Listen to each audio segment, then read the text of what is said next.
সুরেন্দ্রনাথ কলেজের পর এবার আলিপুরদুয়ার বিশ্ববিদ্যালয়ের ইউনিয়ন রুম খুলতেই মদের বোতল, কন্ডম এবং মাদক সেবনের সিরিঞ্জ উদ্ধারের অভিযোগ ঘিরে চাঞ্চল্য ছড়িয়েছে।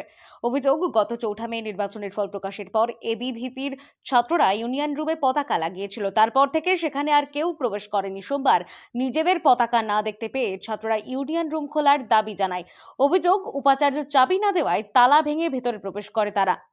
এবিভিপি ছাত্রদের দাবি, ইউনিয়ন রুমের ভেতরে ছড়িয়ে ছিটিয়ে ছিল মদের বোতল, কন্ডম এবং মাদক সেবনের সিরিঞ্জ।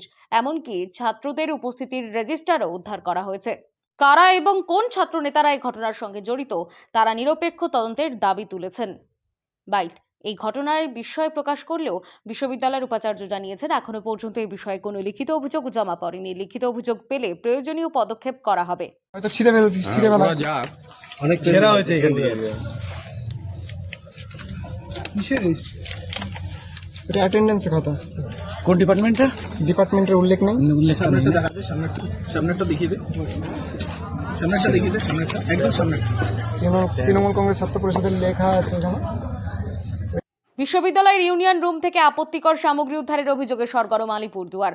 অভিযোগের সত্যতা এবং এর নেপথ্যে কারা রয়েছে তা জানতে তদন্তের দিকেই তাকিয়ে ছাত্র শিক্ষক মহল। Bureau report, the voice now.